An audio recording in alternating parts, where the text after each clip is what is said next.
ज़्यादा जोगी मत उजाड़। देखिए नीतीश कुमार जी का उम्र भी हो गया, कमज़ोर भी हो गए हैं। से लालू यादव और नीतीश कुमार की बात को किया जाए, INDI गठबंधन के भोकल नेता है।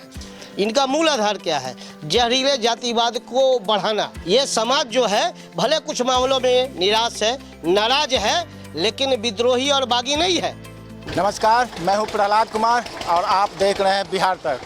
देखिए इस वक्त हम दरभंगा के सिनवारा गांव में हैं और ये गांव राजपूतों का बहुल इलाका है और बाबू साहब का इलाका कह लीजिए इसे, जहां राजपूत की घनी आबादी है। और हम यहां लोगों से जानना चाहेंगे कि आने वाला जो वर्ष है 2024 वो चुनाव का वर्ष होगा। कैसा होगा, क्या लोगों के दिल में चल रहा है जो राजपूत जाति से संबंध रखते हैं लोग।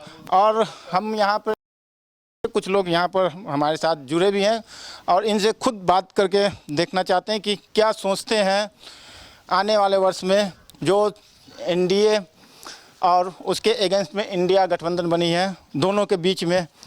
ये बताइए सर कि ये जो पूरा इलाका है ये राजपूतों की बस्ती बताई जाती है। आने वाला जो वर्ष होगा वो चुनाव का वर्ष होगा, लोकसभा चुनाव होने हैं। इंडिया गठबंधन बना है इंडिया को चुनौती देने के लिए।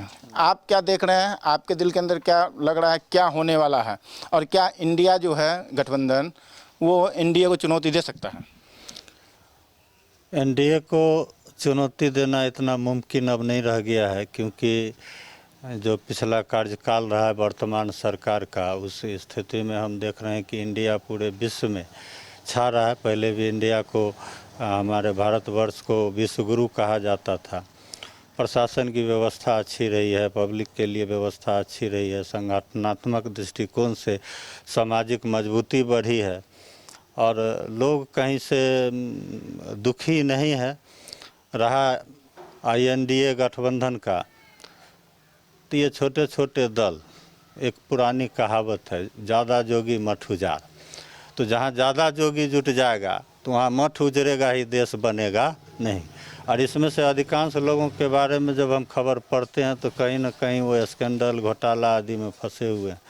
तो जो एक आदमी की सरकार हो, एक दल की सरकार हो और राष्ट्रवादी हो, देश और दुनिया में प्रगति कर रहा हो, करवा रहा हो, तो उसको ही देना मुमकिन होगा हमारी समझ से।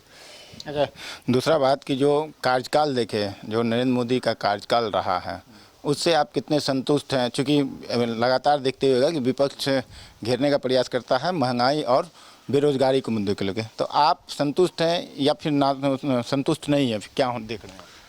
देखिए नरेंद्र मोदी जी की सरकार में रही बात, कोई भी सरकार, किसी भी की सरकार हो, 70 वर्ष या 65 वर्ष तक पिछली सरकार रही, तो किसी को कोई अनाज या सोना चांदी लाद के नहीं दे दिया। हमको अपना परवरिश खुद से करना पड़ेगा, कमाना पड़ेगा। दूसरा मुद्दा है महंगाई का।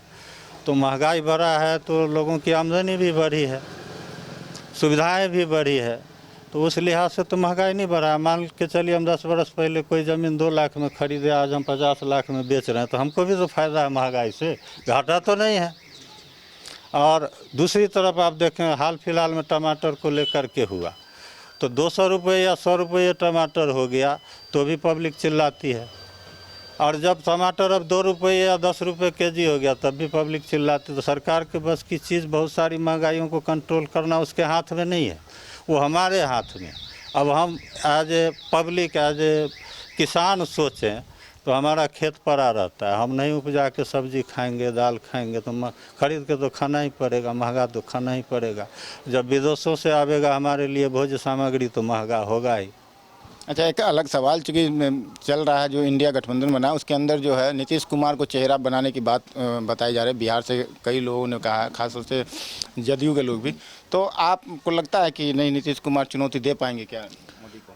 देखिए नीतीश कुमार जी का उम्र भी हो गया, कमज़ोर भी हो गए हैं, एंटी इनकम्बेंसी भी होता है, लगातार चौथी बार उनका है। पहला कार्यकाल उनका अच्छा रहा था।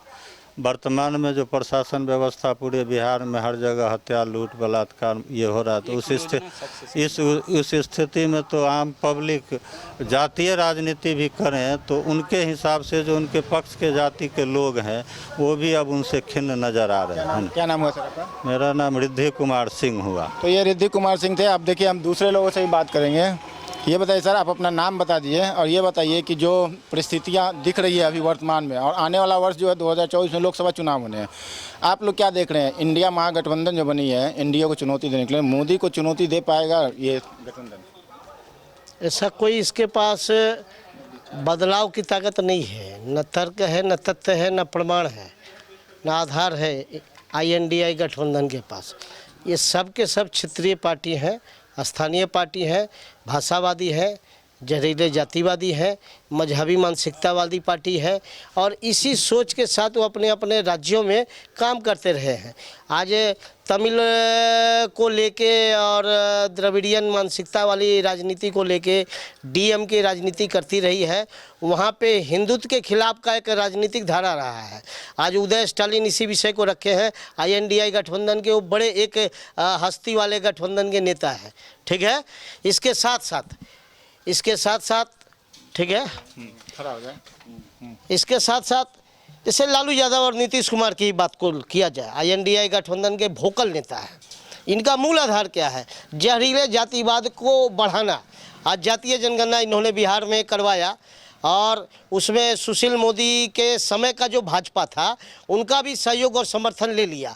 तो इनका मूल सोच क्या है कि जातीय आधार पे समाज को बांट के चलो, ताकि राष्ट्रवाद के प्रति जो सामाजिक एकता बन रही है, सामाजिक धारा बन रही है, वो बन नहीं पाए, जात में विखंडित रहे। और जात के खेल में तो निश्चित रूप से अमित शाह का पड़बावा है लालू यादव और नीतीश कुमार, इसको अब तय बात मान के चलिए। दुर्भाग्य से अमित शाह भी जातीय खेल में इन लोगों के बहकावे में हो या फिर निजी स्वार्थ के तहत हो, वो भी उतर गए हैं। आज यही कारण है कि भारतीय जनता पार्टी नरेंद्र मोदी के नेतृत्व में जितना बढ़िया विकास का काम देश के हित में कर रही है, चाहे वो देश स्तर पे कर रही हो या फिर विदेशों में भी अच्छा काम कर रहा हो, इसका लाभ जितना मिलना चाहिए भारतीय जनता पार्टी को, उसको मिलने में कहीं ना कहीं संघर्ष ज़्यादा हो गया है।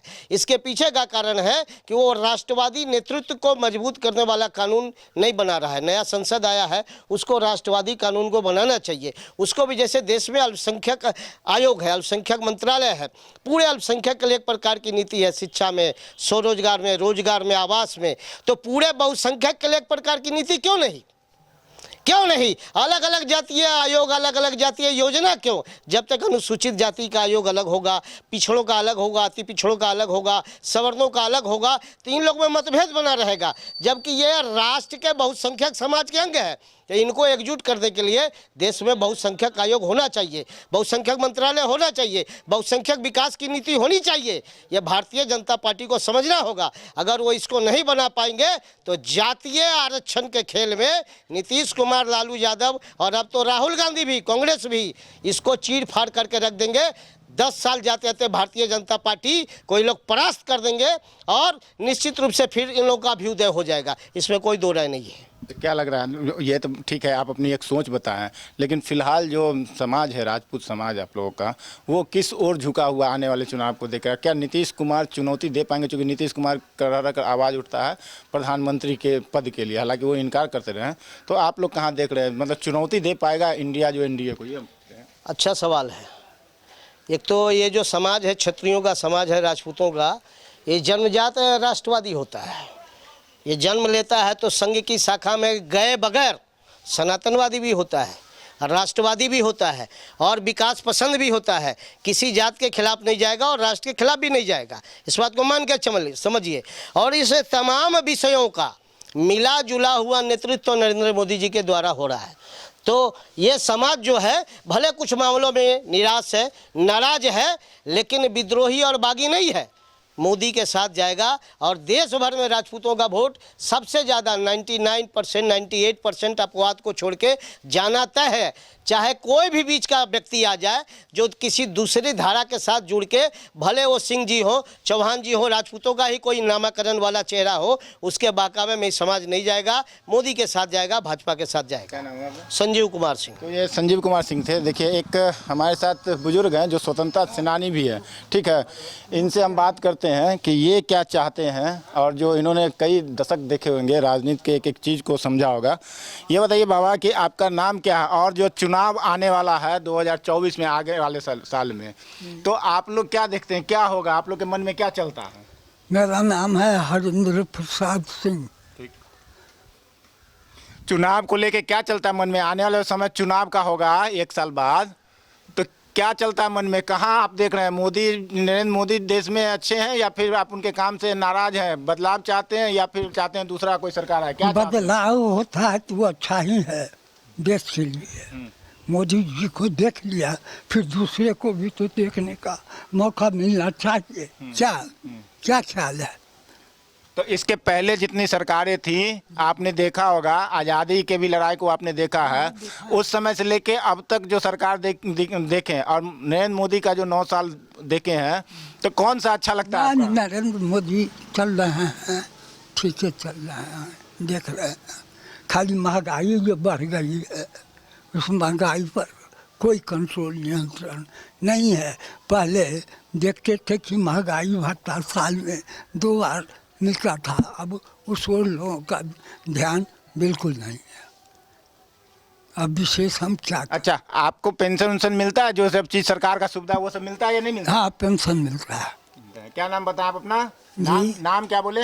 हरिंद्र प्रसाद सिंह। तो ये देखिए बुजुर्ग थे, इन्होंने बताया, लंबे समय तक इन्होंने देखा होगा और इन्होंने बताया कि जो परिस्थितियां हैं उसके अंदर बदलाव ये चाह रहे हैं, चूँकि हर किसी को दूसरे को ये मौका देना चाहते हैं। हालांकि इन्होंने ये भी ज़रूर कहा कि जितनी भी सरकारें आए उनमें सबसे बेटर अब तक नरेंद्र मोदी ने काम किया है। कुछ युवा हैं, उनसे जानना चाहेंगे कि ये बताइए कि आप युवा पीढ़ी से हैं, स्टूडेंट होंगे, वोटर है ना आप? जी सर। वोटर है, तो ये बताइए कि आप जो देख रहे हैं उस परिस्थिति में क्या चल रहा है? आप लोग के मन में क्या होगा? आने वाला वर्ष जो है 2024 चुनाव का है, आप लोग के दिल में क्या चलता है? सर हम लोग तो चाहेंगे बीजेपी की सरकार फिर से लीडिंग आए और हम लोग के लिए फ्यूचर के बारे में सोचे, और थोड़ा जॉब के लेकर आ रही है मगर कुछ उस तरह नहीं आई है, तो हम सरकार से यही कहेंगे जो थोड़ा गवर्नमेंट जॉब पे फोकस करे और ज़्यादा से ज़्यादा बहाली लाए और ये समाज को उन्नति की ओर ले जाए। आज गवर्नमेंट है बिहार की, उन्होंने बोली जात पात से उठ के हमें बात करनी चाहिए और फिर से वो जो जनगणना करा के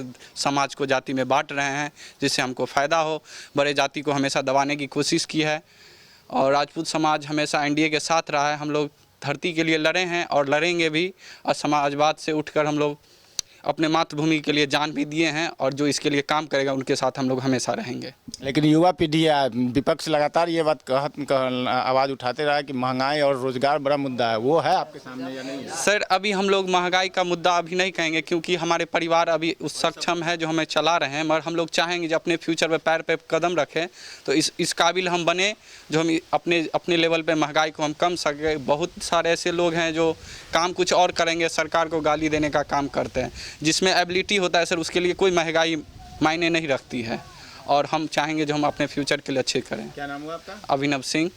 तो ये अभिनव सिंह थे। और देखिए एक और हमारे सामने आया, क्या नाम हुआ सर आपका? संतोष कुमार सिंह। संतोष कुमार सिंह है, ग्रामीण है, वो आए हैं। ये बताइए कि संतोष जी कि क्या देख रहे हैं? आपने तमाम लोगों का बात भी सुना कि उन्होंने जो बताया, आपको क्या लगता है आने वाला वर्ष जो है 2024 लोकसभा चुनाव होने वाले हैं, क्या है मन मिजाज, क्या है लोगों का, गाँव का और आपका? नहीं, आने वाला चुनाव में नरेंद्र मोदी बहुत बेहतर रहेंगे और काम भी बहुत अच्छा कर रहे हैं, और जातीय जनगणना के अथी में बड़े लोगों को तोड़ना चाह रहे हैं, वो टूटने वाले नहीं हैं। हम लोग सदैव एनडीए को वोट दिए हैं और देंगे। तो क्या लगता है जो इंडिया गठबंधन बना है, महागठबंधन, देखे होगा कई जगह उनकी मीटिंग हुई है, अगुवाई नीतीश कुमार ने शुरू किया था, चुनौती इन लोग दे पाएंगे और क्या एकजुट रह पाएंगे 2024 के चुनाव तक? आपको क्या लगता है? ये एकजुट रहेंगे भी तो हम लोग शिकस्त कर देंगे, ठीक है ना। वोट के बल पर हम लोग एक साथ संगठन के बल पर उनको शिकस्त कर देंगे। लेकिन बहुत सारे लोग कहते हैं नहीं, बिहार के अगर पीएम इसी बहाने अगर बन जाते हैं तो ज़्यादा बढ़िया होगा, क्योंकि अब तक कोई पीएम बिहार का हुआ नहीं है। उसमें नहीं, वो तो नीतीश कुमार सपना देख रहे हैं, ठीक है ना, ना कभी सोच रहे हैं, लेकिन बनने वाले हैं नहीं। क्या नाम बताया? संतोष कुमार सिंह, LIC अभी करता है। तो देखिए ये संतोष कुमार सिंह थे और हमने आपको तमाम इस गांव के राजपूत वर्ग के लोगों का व्यू दिखवाया, सुनवाया, और हम यूं ही आगे भी अलग अलग जाति वर्ग समूह में जाएंगे और उनका क्या है इरादा आने वाले वर्ष में वो आपको बताते रहेंगे। तो आप बने रहिए बिहार तक पर और मुझे दीजिए इजाज़त। नमस्कार।